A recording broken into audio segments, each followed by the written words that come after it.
Сегодня я расскажу тебе о шутере, о котором ты еще мог не знать и который может тебя сломать, ведь эта игра очень сложная и имеет кучу интересных механик. А ее геймплей и аудиодизайн заставят тебя купить лучшие наушники, дабы насладиться всей палитрой сочнейших звуков, которые позволят тебе нагибать. Дабы рассказать об игре как можно более детально, я прочитал множество интервью разработчиков, испытал все оружие в игре, пробовал разные тактики, создавал свои билды для охотников и максимально проникся этой игрой. А поэтому присаживайтесь поудобнее, сегодня я расскажу о великолепном шутере Hunt Showdown.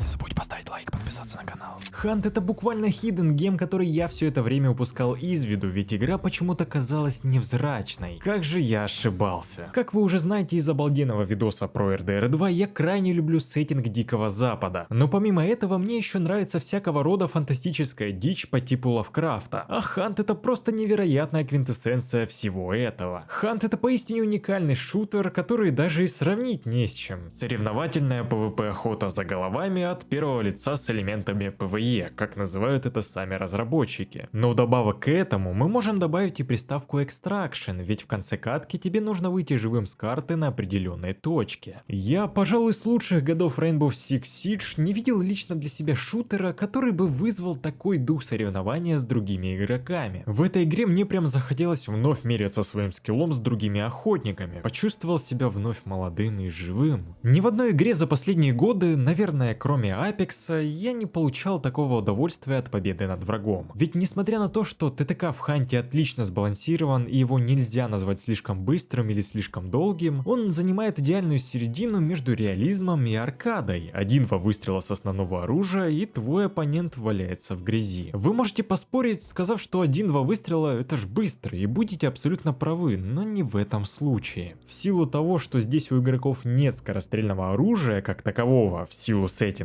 то эти 1-2 выстрела можно считать идеальным количеством, если не брать в учет автоматическую мосинку.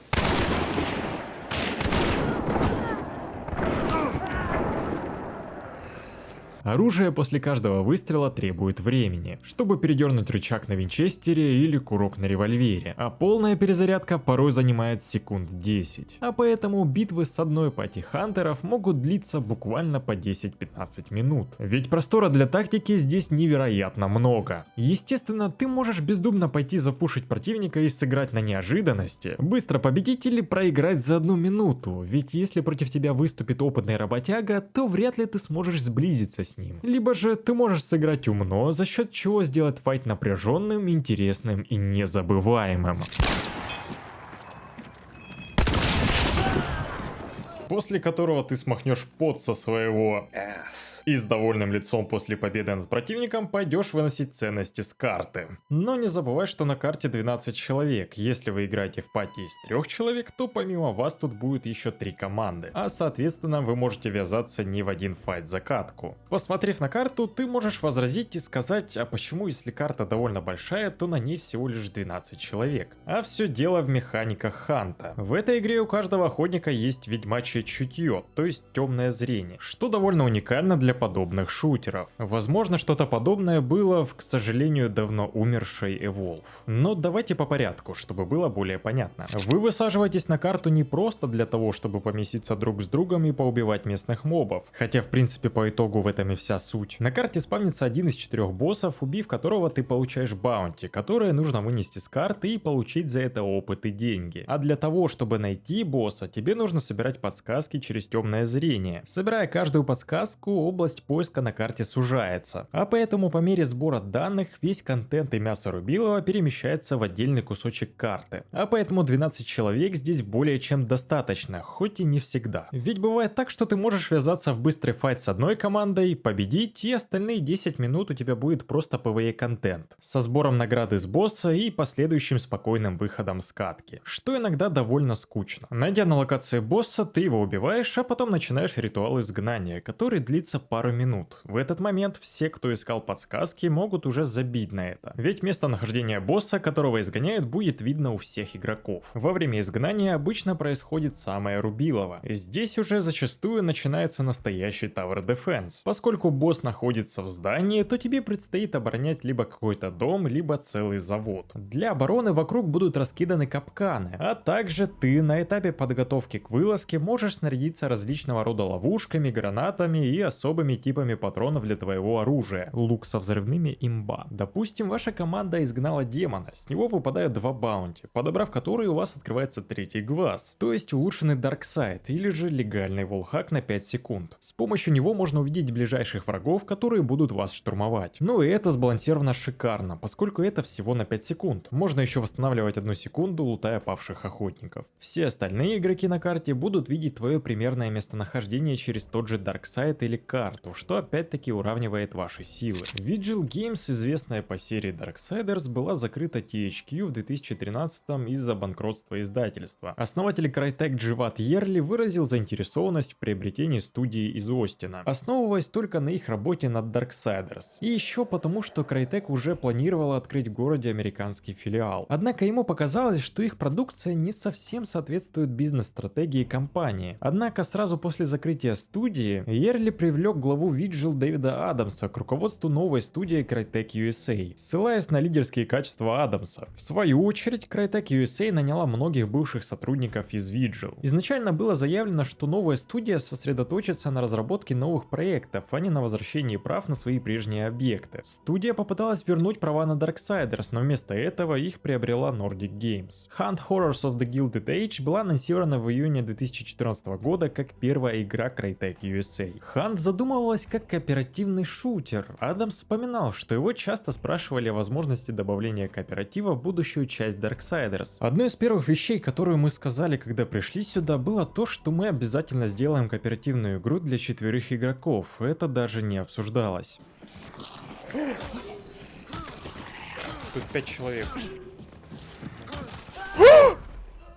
Действие игры происходит в конце 19 века, а оружие и классы не просто напоминали о той эпохе, а буквально были пропитаны ковбойским духом и вайбом того времени. Начиная от окружения на локациях, заканчивая аутентичным и крайне круто сделанным оружием. В ответ на сравнение с The Order 1886, другим шутерным кинцом про 19 век, который был представлен на выставке E3, Адамс заявил, что между играми мало сходства, отметив их ориентированность на кооператив и утверждая, что изображение эпохи в The Hunt было более аутентичным, в отличие от The Order, которая, по его мнению, была подобием Bioshock, но в сеттинге конца 19 века. На тот момент предполагалось, что игроки смогут настраивать своих персонажей, используя различные навыки и обмундирование. Адамс сказал, что если вы хотите сделать Шерлока Холмса или Стрелка со Старого Запада, или Охотника на ведьм из Восточной Европы, вам будет предоставлен широкий набор костюмов, оружия и навыков. Тогда, да и сейчас эта концепция звучит крайне привлекательно и все еще была мало кем реализована, хоть и простора для фантазии в этом сеттинге хоть отбавляй. Hunt Showdown несет в себе много ДНК серии Darksiders. Адамс отмечал, что игра будет включать в себя элементы старой школы своего жанра, но новыми способами. Как и в Darksiders, которая ссылалась на The Legend of Zelda как на источник влияния, и будет иметь большое количество различных существ и боссов в качестве врагов. В отличие от типичных игр-шутеров, в которых, по мнению Адамса, обычно есть только, может быть, дюжина различных врагов. Он признал, что его сотрудники имеют опыт разработки большого количества различных врагов в Darksiders. Только сам Адамс разработал 18 боссов во второй части. В Hunt также используется процедурно генерируемое расположение противников, препятствий и целей на карте. Так что каждая катка будет отличаться от предыдущей.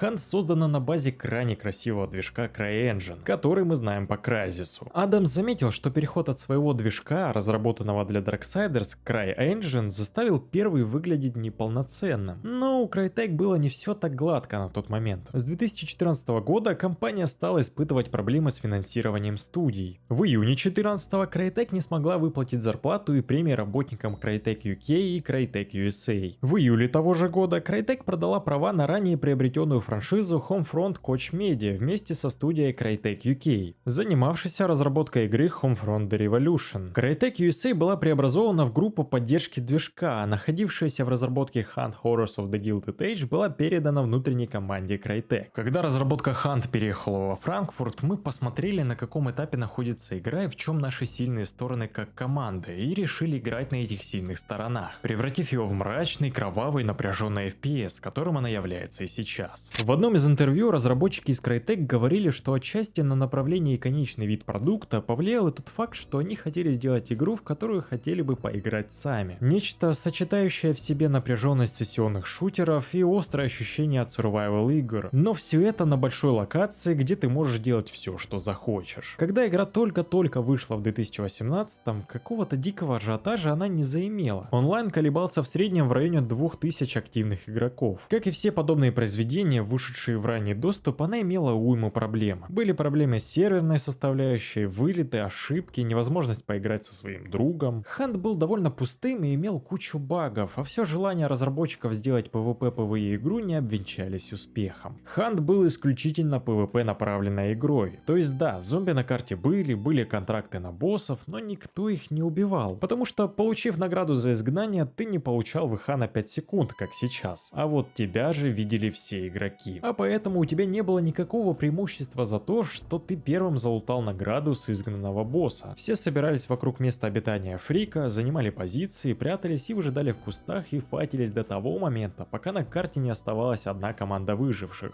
После чего со спокойной душой и без страха быть убитым возле самого выхода можно было биться с боссом и выносить баунти. В игре не было грамотного баланса, чтобы играть было по-настоящему весело. Hunt показывал крайне интересную задумку, которая могла бы не выдержать существующих проблем и, как многие интересные тайтлы, уйти в небытие и погибнуть, так и не показав, чей револьвер на Диком Западе длиннее. Но время шло, проблемы исправлялись, разработчики прислушивались к комьюнити, и спустя год, в 2019-м, Hunt имела уже в среднем 10 тысяч активных игроков. В 2021-м несколько месяцев был пиковый онлайн в 32 тысячи, и Hunt уверенно продолжала держать планку и быть интересной для довольно немалого комьюнити. Не сравнить, конечно же, с Дотой, PUBG и CS, но это довольно высокая планка на уровне таких же крайне аутентичных проектов, как DayZ, например. А почему Hunt такой особенный? Эта игра хочет, чтобы вы почувствовали панику. Это паника, которая возникает, когда эхо ваших выстрелов разносится по лесу вокруг вас, потенциально привлекая монстров и игроков. Затем паника, когда вы пытаетесь в темпе, сжав свою S, покинуть карту с наградой, пока другие игроки не догнали вас. И наконец паника и разочарование от потери одного из персонажей, который за несколько успешных вылазок накопил солидный запас навыков. И все потому, что вы были неосторожны рядом со стаей собак, которые притаились за углом, а у вас на тот момент была лишь одна маленькая полоска ХП. Это паника, вызывающая привыкание, которое, когда все срабатывает, становится совершенно уникальной и захватывающей так, как не может быть ни в одном другом шутере. Эта игра с каждым годом развивалась в лучшую сторону, но что если изначальная концепция игры была совсем другой? Для этого нам нужно отмотать время на 10 лет назад и взглянуть на ту же, но немного другую игру Hunt Horrors of the Gilded Age. Вы же не думали, что изначальное название игры поменяли просто так, потому что оно длинное, верно? В 2014-м на E3 показали геймплей игры. Первое, что бросалось в глаза, это был, конечно же, сеттинг. Действие происходило в Луизиане в конце 19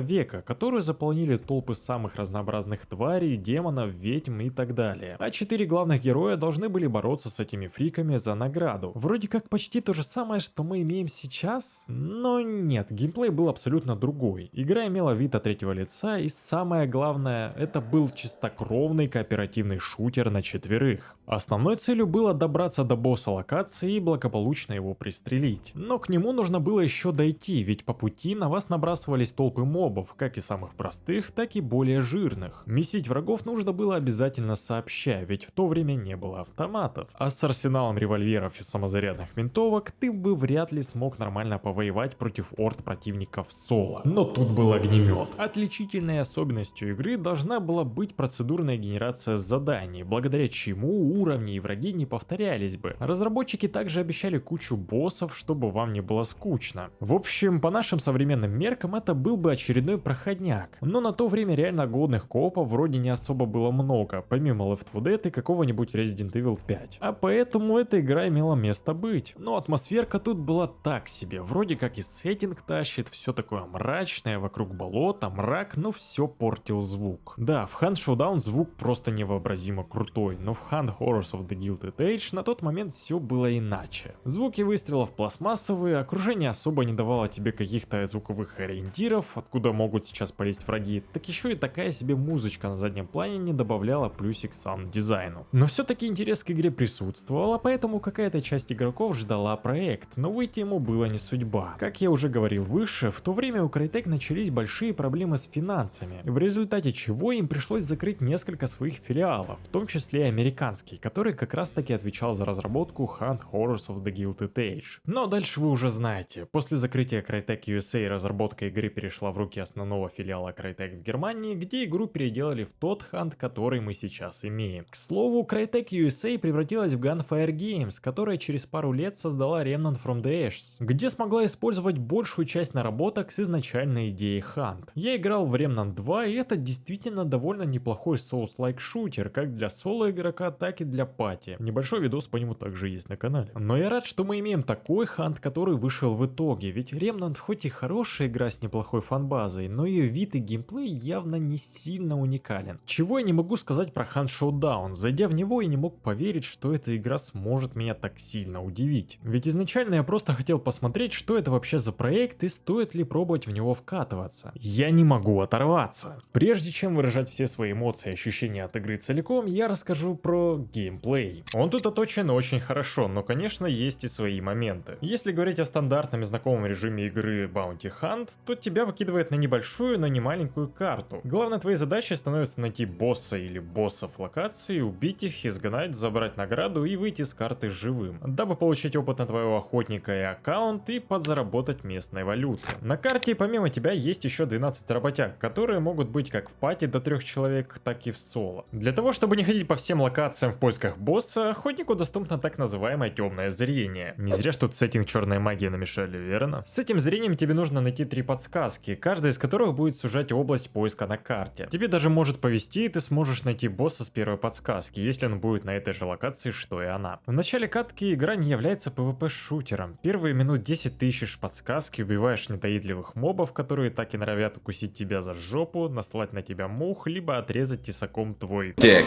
Тебе нужно аккуратно обходить местную систему оповещений в виде ворон или уток, которые при приближении будут взлетать вверх, что будут видеть и другие игроки, которые, возможно, находятся рядом. Это на самом деле одна из самых уникальных фишек игры, которая подталкивает тебя быть более аккуратным, а с другой стороны не прощает ошибки. Ведь противник уже будет знать, с какой стороны ты идешь, и сможет сделать на тебя засаду. Точно так же можешь делать и ты. Также работают и собаки в вольерах, которые при твоем приближении будут громко лаять и тем самым могут спалить твою позицию.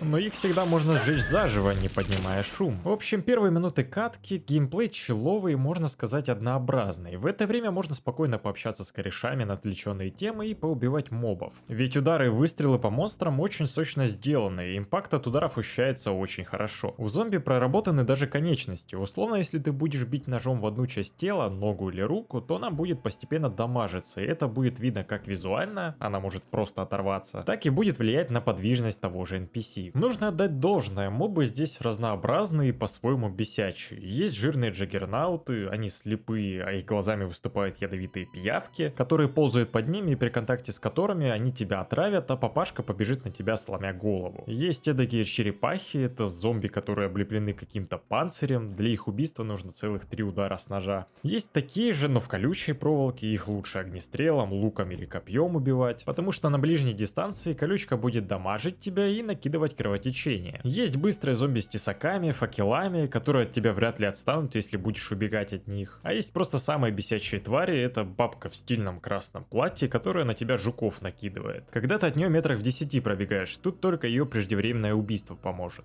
А после бабки идет Николас Кейдж, который забыл выйти из образа призрачного гонщика. Эта скотина при выстреле в него или ударе колющим предметом взрывается и ауешит вокруг себя огнем и потом продолжает на тебя бежать. Против этого чертила тебе поможет только дробящее оружие, бросок копья с расстояния, лук или же ударов 15 с приклада. Это, конечно же, если ты шум не хочешь поднимать. А так можно стрелять всех и вся. Конечно, никто не отменяет и внезапных встреч с другими игроками в начале катки. Это обычно неожиданности для вас и для них. Тут ты получаешь свою дозу адреналина, и исход судьбы ваших хантов решит лишь ловкость, реакция и у кого рука на Диком Западе окажется быстрее. После того, как вы нашли локацию босса, вы проникаете внутрь, и вне зависимости от того, какой это монстр, паттерн битвы с ним будет всегда одинаковый. Просто бьешь его всем, что окажется под рукой, убиваешь и начинаешь изгнание. Вот что-что, а боссы здесь не представляют какого-либо интереса в принципе. Их тут всего 4, это мясник, ассасин, скрэбпик и паук. Есть еще один опциональный и не основной, который подходит для соло-игроков есть лишь на одной карте, это аллигатор, которого еще и найти нужно постараться, и один ивентовый на момент написания сценария это демон. Все они выглядят в принципе неплохо, вау-эффекта от их вида нет, но у паука балдежное лицо. Самый главный минус это то, что с ними скучно сражаться. Да, паук плюется ядом, мясник больно бьет и накидывает кровотечение, но дерешься ты с ними одинаково уныло и однообразно, что с одной стороны не дает тебе сильно отвлекаться от PvP составляющей, то есть во время битвы с боссом слышать звуки вокруг и ожидать других игроков. Быстро убил босса, начал изгнание и уже готовишься оборонять точку. А с другой стороны, это могла бы получиться действительно интересная часть PvE составляющей игры. Разные подходы к битвам, уникальные паттерны боссов, а не просто разные движения по комнате и дебафы, которые они накидывают. Вероятно, сбалансировать это все в условиях сделанной ставки на PvP было бы очень сложно, но по крайней мере посмотреть на интересные битвы с боссами хотелось бы. После убийства босса открывается новая уникальная фишка игры. Хант превращается из шутера по формуле королевской битвы в своеобразный Tower Defense. Rainbow Six Siege, если хотите. Каждый из боссов всегда спавнится в закрытом помещении, кроме крокодила и демона. После начала изгнания все игроки на карте будут видеть эту точку. Соответственно, вам нужно оборонять эту локацию какое-то время. Для этого вокруг обычно разбросаны капканы, которые можно расставить на подходах. Плюс в арсенал вашего охотника можно покупать различные ловушки или те же капканы. А поэтому начать штурм вашего здания будет намного сложнее. Это, пожалуй, один из самых интересных и динамичных этапов игры, вне зависимости от твоей позиции, будь ты на стороне обороны или атаки. К твоей точке стягиваются все живые команды в округе и начинается бой. Зачастую.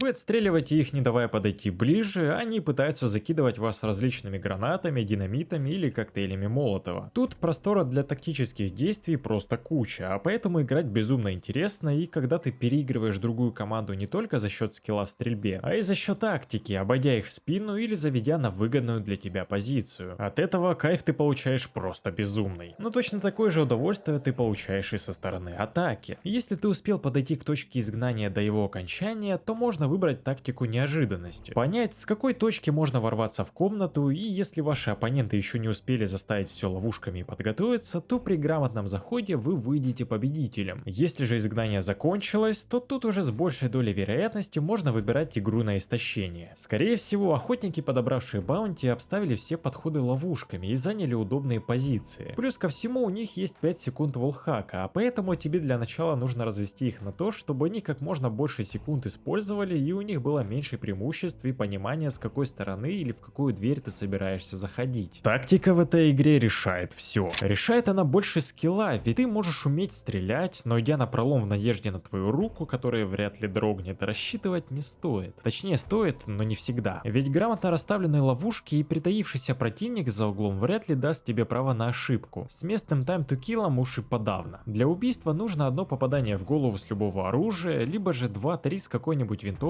или пистолета. Тут уже нужно смотреть на дальность стрельбы, ведь чем больше расстояние, тем меньше урон. Вот это продумывание следующего шага врага — это лучшее, что есть в этой игре в моменты файтов за награду с боссов. При атаке можно делать фейковые заходы в здание, кидать в противоположную сторону от ваших противников дикой, чтобы забайтить на использование Dark Vision. И да, в этом плане здесь очень большую роль отыгрывает звук, который здесь...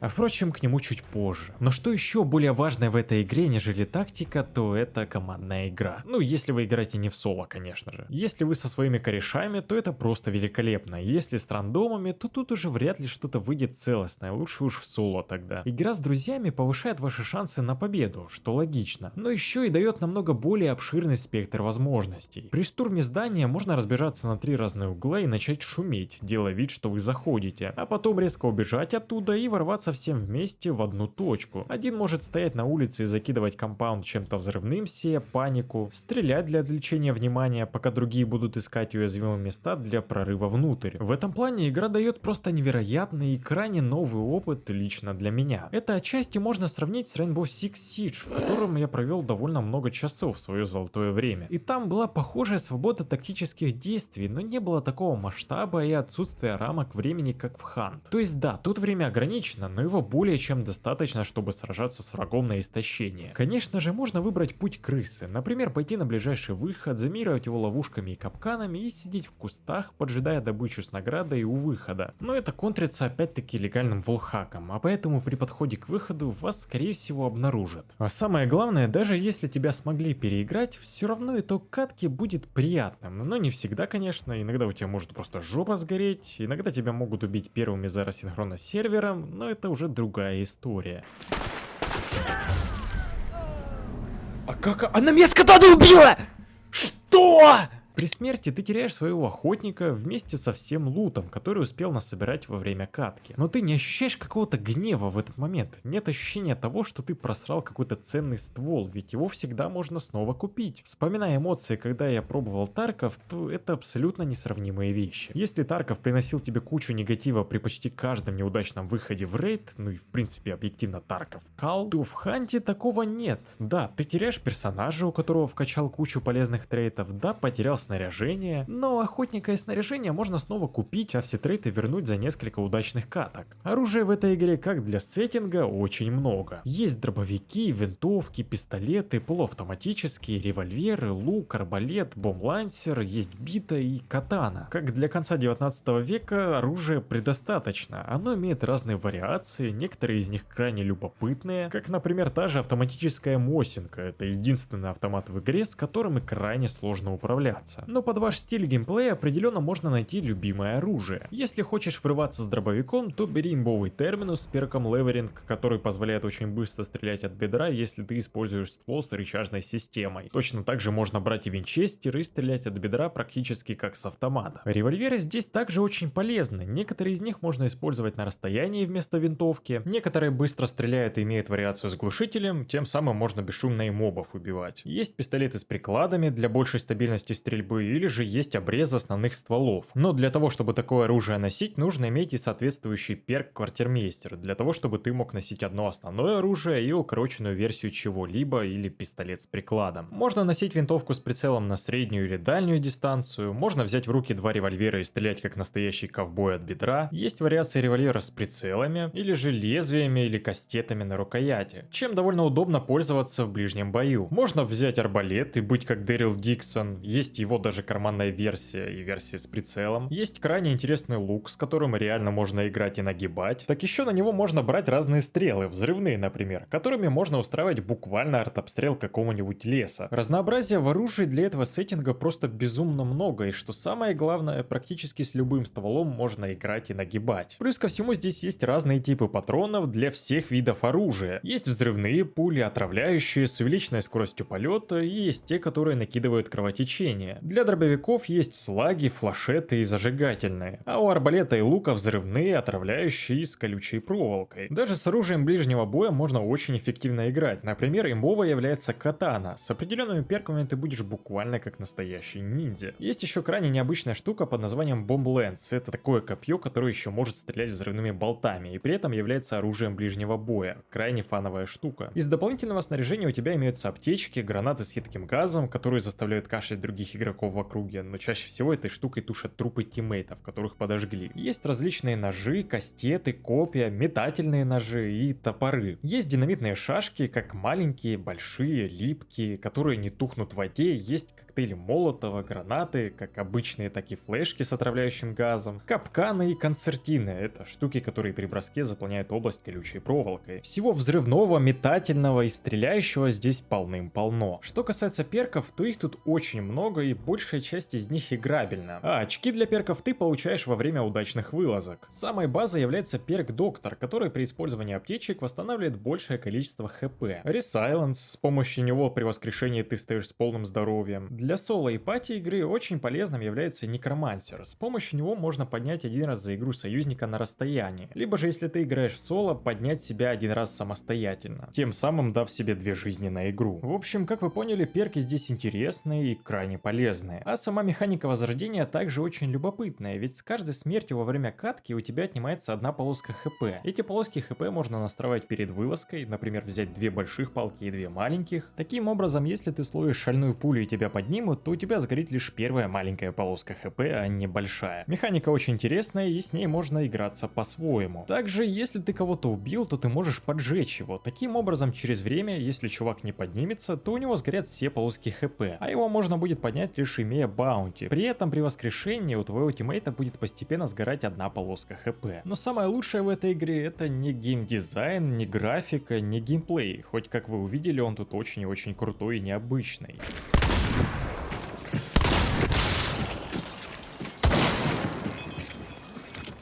Звук, безусловно, самый важный аспект в этой игре и, пожалуй, самый впечатляющий. В игре используется 3D-звук, что позволяет точно определить местоположение других игроков. Разработчики используют звук для того, чтобы с помощью него играть с вами. Болота изобилуют звуковыми ловушками, ветки хрустят под ногами, когда вы пробираетесь через лес. Висящие цепи в хижинах шумно звенят, если вы достаточно неосторожно разгуливаете внутри здания или снаружи. На открытых дорогах и полях нужно быть аккуратным, чтобы не спугнуть ворон, а в водоемах уток. Их крики могут загреть ближайших зомби и оповестить других игроков, а вид взлетающих ворон дает противникам сильную визуальную подсказку о вашем местонахождении, потому что они всегда взлетают по вектору вашего движения. Повсюду валяются лошадиные и коровьи туши, большая часть которых уже давно иссохла, но некоторые из них еще не совсем мертвы. Если подойти слишком близко, они могут громко завыть, что опять-таки рассекретит вашу позицию. Детальный и очень качественный саунд-дизайн в Hunt держит тебя все время в напряжении и на всех этапах игры. Но вы можете использовать шум и в своих интересах. Для отвлечения внимания игроков, засевших в здании, дабы фейкануть и быстро зайти с другой стороны. Либо же для отвлечения мобов от нужной вам точки, будь то подсказка или проход, если вы не хотите сильно шуметь опять-таки. Можно еще позвонить в колокол, приманив тем самым нужных вам фриков. В Ханте звук может спасти вам жизнь. И да, по нему можно определять направление врага во многих играх, но то, как это реализовано в Хант, я, пожалуй, не видел ни в одном современном мультиплеерном шутере. Выстрелы на расстоянии, карканье ворон, лай собак или хруст стекла за спиной – это звуки окружающего мира, которые надежнее всего предупредят вас об опасности, а опасность есть всегда и везде. А вот что о звуке говорит аудиодиректор Crytek Флориан Фюслин. Мы построили звуковой ландшафт Hunt на 3 столпах – обратная связь, погружение и эмоции. Эти 3 столпа объединяются, чтобы создать полный звуковой опыт. Обратная связь – это звуковой язык, понятный игроку. Что это был за звук, откуда он исходит, опасен ли он. Мы хотели дать игрокам возможность принимать решения, основываясь на звуках, которые они слышат вокруг себя. Несмотря на то, что все звуки основаны на реальности, они сделаны более масштабными, чем в жизни, чтобы добавить эмоций. Например, оружие должно звучать более грозно, чтобы дать игроку ощущение силы или страха, если он окажется по ту сторону ствола. Наши монстры и существа также не только отличаются на слух, но и звучат жутко и пугающе, создавая ощущение тревоги и напряжения, чтобы игроки были начеку. Именно дотошно созданный звук в Ханте делает процентов 70 всей его атмосферы. Он придает ему невероятной аутентичности Луизианы конца 19 века. А вдобавок к потрясному саунд-дизайну идет и не менее шикарно подобранный саундтрек, который можно слышать как и в главном меню, так и с помощью интерактивного граммофона или пианолы, которые можно отыскать на карте и в перерывах между встречами с противниками наслаждаться прекраснейшей музыкой, которая ложится под атмосферу игры просто идеально.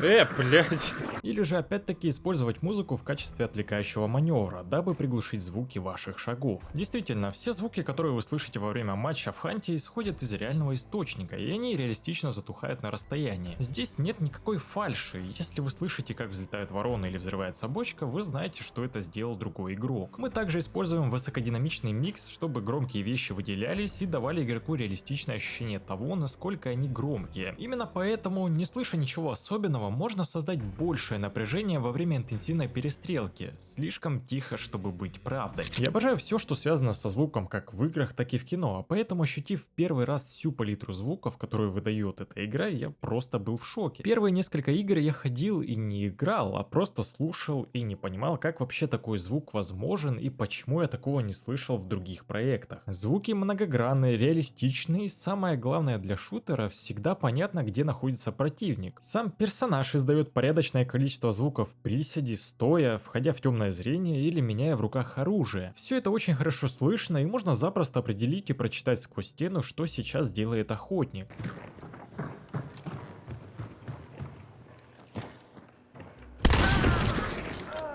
А поэтому, если ты набрался опыта и понимаешь весь спектр звуков в игре, то ты сможешь даже простреливать стены, ориентируясь лишь на звук, не видя перед этим противника. Это не всегда работает идеально, ведь можно услышать, например, не охотника за стеной, а шатающегося зомби внутри. Но сам факт того, что это можно сделать без особых проблем и уж тем более без игры с софтом, поражает. Хоть опять-таки простреливать стены на звук можно и в том же CG. Но позиционирование звука здесь, пожалуй, лучшее из всех, которые мне доводилось когда-либо слышать, по крайней мере в мультиплеерных шутерах. Такой восторг именно от звука я, пожалуй, последний раз получал, пройдя Dead Space Remake. Ролик про него также есть на канале. Когда играл в тот же Тарков, это было ужасно. Я просто не мог понять расстояние до противника по выстрелу, не мог точно определить, где сейчас я услышал шаги, над собой, за стеной или вообще в 20 метрах от себя. Хоть у меня довольно хорошая звуковая карта и хорошие наушники. Неплохое позиционирование в Apex, но там настолько динамичный геймплей, что на звук особо внимания не обращаешь. Хороший понятный звук был в CG, но в Ханте же все иначе, звук здесь невероятный. Но при этом я умудрился наткнуться на такие комментарии игроков про то, что звук в игре говно и вообще он как каша, ничего не понятно и верните мне мои деньги. Графика в Hunt довольно приятная, целостная, не могу сказать, что это прорывная Next Gen картинка, но как для мультиплеерного FPS шутера, то все выглядит крайне хорошо. Тем более недавнее обновление привнесло обновленный движок, а поэтому все выглядит довольно свежо, а самое главное, графика играет на атмосферу и дополняет ее. Но поиграв немного больше, ты скорее всего понизишь почти всю графику на минималке для большего фэписа. Локации выглядят прекрасно, мобы аутентичные, а оружие просто мое почтение. И видно, что разработчики к отрисовке каждого ствола подошли дотошно. Оружие действительно хочется просто рассматривать и крутить в руках. Разработчики также подошли с любовью и к анимациям, и звуком перезарядки каждого ствола. Выглядит все и звучит шикарно. Каждая локация на каждой карте проработана детально, везде красиво и грамотно расставлены экстерьеры и интерьер помещений. Вокруг локации расставлены триггеры оповещений, это вороны, собаки, куры, лошади, коровы. Внутри локации везде висят какие-то цепи, лежат разбитые стекла, а рядом стоят бочки с разными взрывными или ядовитыми штуками. И среди этого всего блуждают самые разнообразные бесячие мобы, мимо которых спокойно пройти вряд ли выйдет. А поэтому локации сделаны так, что находясь на ней, у тебя есть почти стопроцентный шанс услышать заранее какого-нибудь неосторожного охотника и уже иметь перед ним преимущество. На любую точку есть несколько заходов, какие-то тайные проходы, дырки в заборах или подкопы к зданиям или входы через подвал. То есть держать одну точку под огнем и все время сдерживать противника не выйдет, и это действительно круто. И все благодаря продуманному левел дизайну. Но при этом всем здесь не только все хорошо сделано для того, чтобы можно было приятно пофайтиться, но и очень приятно видеть, когда на локации само окружение рассказывает маленькую историю. Ты можешь обнаружить заброшенный лагерь с воткнутым топором в бревно и лежащий труп в палатке, или же сидящего работягу с ведром на голове возле своей бывшей работы. Приятно даже просто заглянуть в какое-то здание или домик и увидеть там фурнитуру того времени, какие-то старые часы, железный тазик, кровать. В общем, дизайн зданий, локаций, как в плане продуманности, так и в плане аутентичности сделаны великолепно. Хант оставляет после себя безумно позитивные эмоции, и спустя 100 часов геймплея, на момент окончания написания этого сценария, в эту игру по-прежнему хочется играть. Потому что я пощупал еще далеко не все ее тактические прелести. В Хант хочется возвращаться вечерами снова и снова. И действительно, я давно не ощущал таких эмоций от мультиплеерных компетитив проектов. В этой игре реально хочется развивать свой скилл и использовать разные тактики, строить какие-то свои билды, играть через определенный пул снаряжения. Здесь хочется экспериментировать и пробовать что-то свое, а сама игра разрешает тебе делать это. Плюс ко всему, каждый месяц в игре происходят новые ивенты, что еще больше подталкивает заходить в нее. Предыдущий ивент был с боссом големом и новой картой. В этом месяце завезли новый режим, который просто безумно динамичен. В нем тебя кидают на небольшой отрезок карты, где в центре находится компаунд с уже убитым боссом, где тебе нужно просто начать процесс изгнания. Из-за Close Quarters локаций файты происходят все время, они очень насыщены и всегда есть куча контента и фана в этом режиме. А какие же проблемы есть в игре? Да, Хант прекрасен во множестве моментов, но тут есть и свои минусы, такие как одновременный размен с другим игроком, это иногда сильно бесит и такое происходит довольно часто. Иногда проблема затянутости матча, когда ты, например, вынес все команды команды на карте, и тебе остается лишь залутать награду с босса и пойти на выход. Порой бывает скучно ждать 5 минут, пока закончится изгнание босса, когда ты уже точно уверен, что на карте никого не осталось. Если бы изгнание босса можно было ускорять, то было бы круто. Но с другой стороны, это давало бы стопроцентное понимание, что на карте никого нет, а так иногда можно неожиданно нарваться на вражескую недобитую команду, поэтому тут спорно. Многие также жалуются на неудобный новый UI, из-за чего у игры в Steam довольно низкие оценки сейчас. Но лично для меня это наименьшая проблема, по поводу которой можно возмущаться. Главное понимать, куда тыкать, чтобы играть, и где персонажа настраивать. Вы ж в игру играете, а не в главное меню. А в остальном игра сбалансирована довольно хорошо. Разработчики из Crytek реально занимаются своим продуктом, и пока что, в отличие от множества других разработчиков, у которых над головой стоят издатели и не дают лишний раз вздохнуть или принести в игру что-то реально крутое, помимо еще одного способа монетизации. Как вам подписка за $20 за кастомную настройку звука на 5 лет в последней колде? Здесь видно то, что в игру вкладывают душу, а монетизируют все за счет сезон пасса, в который добавляют аутентичные и не выбивающиеся из общей атмосферы крутезные скины на оружие и облики хантов. Ты просто листаешь этих охотников, и каждого второго реально хочется купить, потому что они очень кайфово сделаны, и это тебе без всяких аниме киберскинов. Играть приятно, фана безумно много, разнообразия геймплея хватает, игра развивается и поддерживается, и это, по-моему, идеальная комбинация. Поэтому я продолжу играть в нее, и вам советую тоже попробовать.